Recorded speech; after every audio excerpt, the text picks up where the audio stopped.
ఓం మహాగణాధిపతయే నమః. ఓం గురుభ్యో నమః. ఓం శ్రీమాత్రే నమః.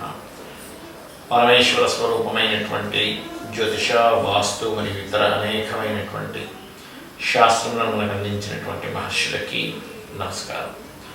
హయగ్రీవ హయగ్రీవ హయగ్రీవేతి యో వదేత్ తస్య నిస్సరతేవాణి జన్మన్యా ప్రవాహవత్.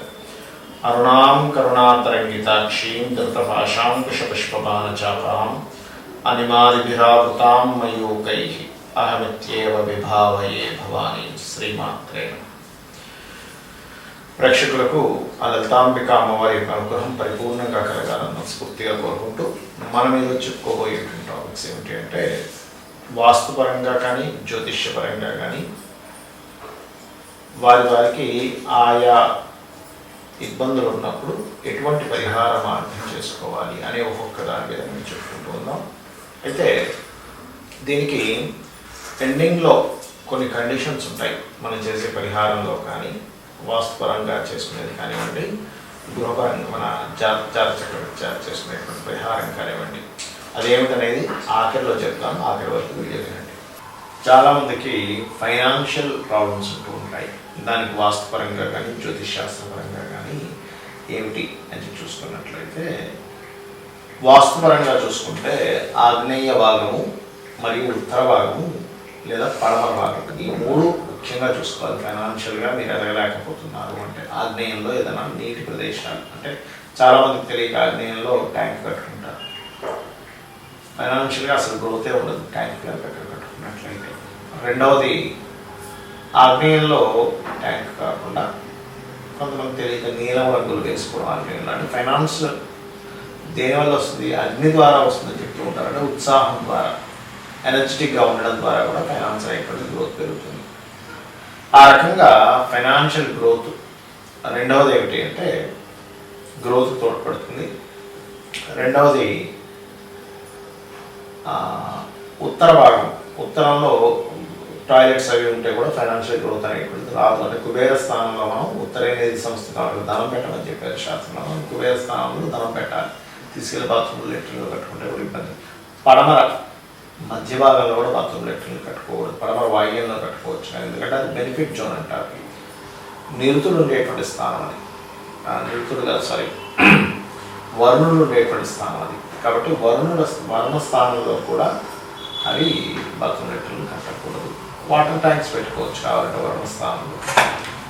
అయితే మరి జ్యోతిషాస్త్ర రీత్యా ఎటువంటి తప్పిదాలు జరుగుతుంటాయి?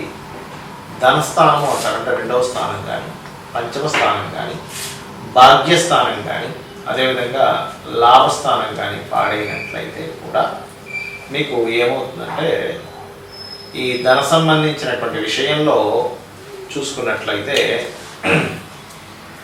ధనము రాకుండా, అంటే వీళ్ళు ఏదైతే ప్రయత్నం చేస్తుంటారో ఆ యొక్క ప్రయత్న సంబంధంగా మీకు ఫైనాన్షియల్ గ్రోత్ అనేటువంటిది లేకపోవడము, ఫైనాన్షియల్గా కలిసి రాకపోవడము జరుగుతూ ఉంటాయి.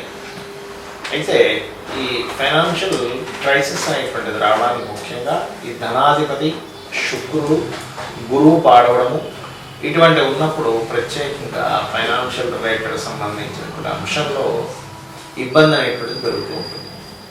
కాబట్టి దీనికి మరి ఏమిటంటే పరిహారం ఏమిటి అంటే, ఓం సంపత్కరీ సమారూఢ సింధుర వ్రజసేవితాయే నమః అనే నామస్మరణ. లేదా కొంతమందికి అప్పులు ఎక్కువైపోయి వచ్చిన డబ్బులన్నీ కూడా వాటికే కట్టాల్సి వస్తూ ఉంటుంది.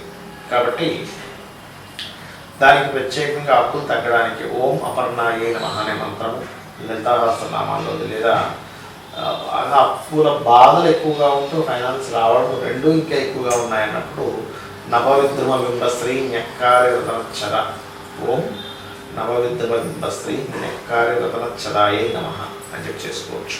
అయితే ఇక్కడ గుర్తుపెట్టుకోవాల్సిన అంశం ఏమిటంటే, ధనాన్ని ప్రతి జాతకులకి ఏ మార్గం ద్వారా వస్తుంది అనేటువంటిది ఉంటుంది. కొంతమందికి బిజినెస్ ద్వారా, అందులో ఫుడ్ బిజినెస్, లేకపోతే కన్సల్టెన్సీ సెంటర్స్, స్కూల్స్, కాలేజెస్, లేకపోతే యాక్టింగ్ చేయడం ద్వారా, అంటే రకరకాలు ఉంటాయి. ఒక సినిమా యాక్టర్గా, డైరెక్షన్ గాను, లేకపోతే ఒక క్రియేటివ్ ఫీల్డ్లో ఉండడం, లేకపోతే ఉద్యోగం చేయడం, విదేశాలకు వెళ్ళడం అనేటువంటిది ఉంటుంది. అది మీరు ముఖ్యంగా పట్టుకోవాలి. అది పట్టుకొని ఆ మార్గంలో కనుక మీరు వెళ్ళినట్లయితే ఖచ్చితంగా ఫైనాన్షియల్ గ్రోత్ అనేది పెరుగుతుంది. ఉంటుంది. ఇప్పుడు నేను చెప్పినటువంటి దానికి కొన్ని కండిషన్స్ చెప్తానని చెప్పాను. అది ఏమిటి అంటే, ఒకటి గుర్తుపెట్టుకోండి, జ్యోతిష్శాస్త్రపరంగా చెప్పినటువంటి పరిహార మార్గం ఏదైతే ఉందో, పాయింట్ నెంబర్ 1 మీరు కంటిన్యూస్గా చేయాలి.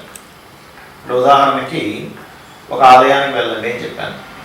ఆ ఆలయానికి వెళ్ళడం కంటిన్యూస్గా చేయండి. రోజు నిత్యము లేదా వారానికి కనీసం 2-3 రోజులైనా కంటిన్యూస్గా వెళ్ళని చేయండి. ఒకటి.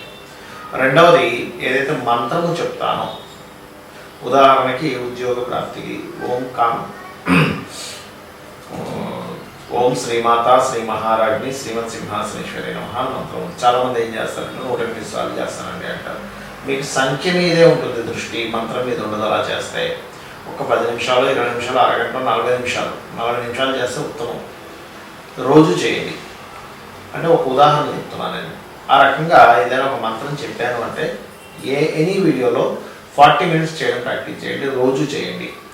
మీరు రోజు కనుక చేయకపోతే దాని ఎఫెక్ట్ అనేటువంటిది ఉండదు. సరిగ్గా గుర్తుపెట్టుకోండి. ఇక మూడవది ఏంటంటే, చాలామంది అడుగుతున్నటువంటి ప్రశ్న, వాస్తుపరంగా చెప్తున్నారు కానీ గృహము కనుక మాది అద్దె గృహం అయితే, అంటే సొంత ఇల్లు కాకుండా రెంట్కి తీసుకున్నాము, అప్పుడు కూడా ఇది పనిచేస్తుందా అని అడుగుతున్నారు. ఒకటే గుర్తుపెట్టుకోండి, మన వెహికల్ కాదు, ఫ్రెండ్ వెహికల్ తీసుకున్నాము, వెళ్ళాము, కింద పడ్డాము. ఫ్రెండ్ది కదా వెహికల్ మనకి దెబ్బ తగలకుండా ఉంటుందా అనే లాజిక్ అర్థం చేసుకుంటే అది నిజమే కదా, ఫ్రెండ్దైనా వెహికల్ మనకి దెబ్బ తగులుతుంది. అలాగే వాస్తులో ముఖ్యంగా తెలుసుకోవాల్సింది ఏంటంటే, ఎవరైతే అక్కడ నివసిస్తున్నారో వారికి 90% ఎఫెక్ట్ ఉంటుంది వాస్తుపరంగా. ఓనర్కి 10% ఉంటుంది, అందులో ఏదైనా భయంకరమైన దోషాలు ఉంటాయి కనుక. కాబట్టి నివసించేటువంటి వారు ఖచ్చితంగా చూసుకోవాలి, అది రెంటల్ అయినా కూడా. ఇక ఓన్ అయితే ఖచ్చితంగా వాళ్ళకి 100% దాని ఎఫెక్ట్ అనేటువంటిది చూపిస్తుంది.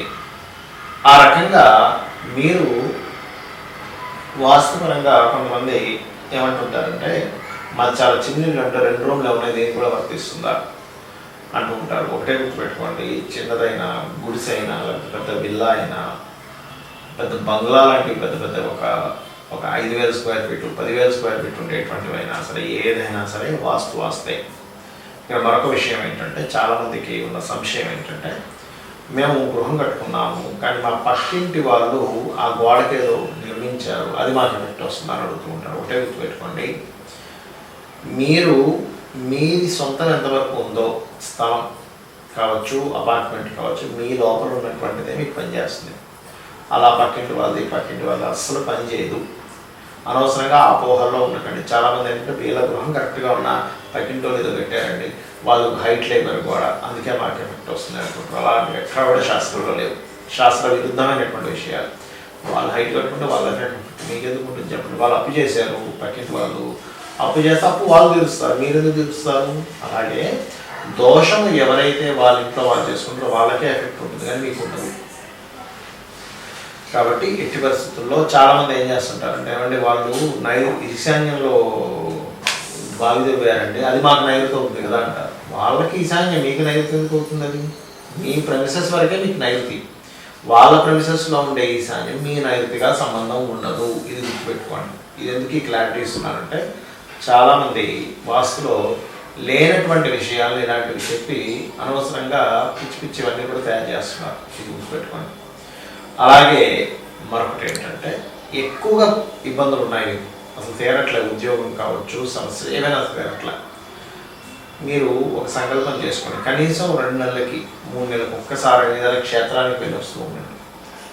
మనకి పూర్వం ఏదైనా ఒక సమస్య ఉన్నప్పుడు ముఖ్యంగా క్షేత్రాలకు వెళ్ళి వచ్చాము బ్రహ్మణవరం. ఎందుకంటే క్షేత్ర మహిమ వంటివి, మన పూర్వజన్మ కర్మల ఆధారంగా మనం ఇక్కడ ఇబ్బంది పడుతూ ఉంటాము. క్షేత్రాలు, ఏ క్షేత్రాలకు వెళ్తే అక్కడ ఏ దేవతా స్వరూపం అనుగ్రహిస్తుందో మనకు తెలియదు. అంటే మన పంచమస్థానాధిపతిని బట్టి, దశని బట్టి కూడా ఉంటుంది. అలాగే జాతకం చూపించుకోవడం అనేటువంటిది మీకు సరిగ్గా ధనం లేకపోవడం వల్ల, చూపించుకునేదానికి సరైన వ్యక్తులు లేకపోవడం వల్ల ఇబ్బంది పడుతున్నారు. మొట్టమొదటిగా మీ దశ ఏం నడుస్తుందో చూడండి. మీరు నెట్లో పెట్టిన మీ డేట్ ఆఫ్ బర్త్ కొట్టి మీ చక్రం వస్తుంది. మీకు ప్రజెంట్ ఏ దశ నడుస్తుందంటే అది రిజల్ట్ వస్తుంది. ప్లే స్టోర్లో బోర్డు అనే యాప్స్ ఉన్నాయి, free apps. Me date of birth కొడితే ఆ ఫ్రీ యాప్లో మీ మహాదశ ఏంటి వస్తుంది. మీకు ఏమీ తెలియకపోయినా ఆ మహాదశ సంబంధించినటువంటి దానం ఇవ్వండి. అంటే రవిదశ నడుస్తుంది, గోధుమలు, చంద్రదశ బియ్యలు, కుజదశ కందులు, బుధ మహాదశ పెసలు, గురు మహర్దశ శనగలు, అదేవిధంగా శుక్ర మహర్దశ బొబ్బర్లు అంటే అలసందలు అంటూ ఉంటారు, శని మహర్దశ తెల్ల నువ్వులు, రాహు మహర్దశ మినుములు, కేతు మహర్దశ ఉడవలు. కనీసం ఆ దశానాథుడికి దీపం పెట్టడం కానీ ఆ నవగ్రహాల్లో లేనట్లయితే దానం ఇవ్వడం కానీ చేయండి. అసలు జాతక చక్రమే లేదు కానీ నాకున్న ఒక్క సమస్య కాదు, బోర్డు అనే సమస్యలు ఉన్నాయి. ఒకటే గుర్తుపెట్టుకోండి, 41 రోజులు లలితా సహస్రనామాన్ని ఉదయము సాయంత్రం, లలితా సహస్రనామాన్ని మీకు నోట్తో చదవడానికి రాదు, చక్కగా యూట్యూబ్లో పెట్టుకొని ఒక దీపం వెలిగించి సహస్రనామాలు వస్తూ ఉంటే చక్కగా కళ్ళు మూసుకొని ఇక్కడ ధ్యాస పెట్టి మనసులో ఆ లలితా సహస్రనామాలు వస్తుంది, మనసులో మీరు కూడా చేస్తూ ఉండాలి. దానికి తగ్గట్టుగా మీకు ఖచ్చితంగా 40 రోజులు అంటే ఒక మండల కాలం తర్వాత ఇది ఒక దీక్షలాగా మీరు చేయగలిగితే ఖచ్చితంగా ఈ సమస్య నుంచి బయటపడతారు. మీకు ఇక్కడ సందేహం కలగచ్చు, దీక్ష అన్నారు కదండి, అయ్యప్ప స్వామి దీక్షలాగే వస్త్రధారణ చేసుకోవాలా, కిందను పడుకోవాలా, సంసారంతో దూరంగా ఉండాలంటే అలా కూడా చేయొచ్చు. మీ యొక్క నిత్య జీవితంలో చేసే మీ పనులు చేసుకుంటూ కూడా ఈ ప్రక్రియ చేయొచ్చు. నేను ఖచ్చితంగా ఉపాసన ఏమంటారు దీక్ష తీసుకున్నట్టే చేయాలని రూల్ ఏమీ లేదు. మీ గృహస్థ ధర్మాలు మీరు పాటిస్తూ ఇలా కూడా చేయొచ్చు. లేదు నేను కఠోరంగా దీక్ష తీసుకున్నట్టే చేస్తానంటే ఆ రకంగా కూడా చేయొచ్చు. అది ఎటువంటి సందేహం కానీ ఏమీ లేదు. ఎందుకంటే ఒక విషయం చెప్తే దానికి 100 సందేహాలు ఉన్నాయి.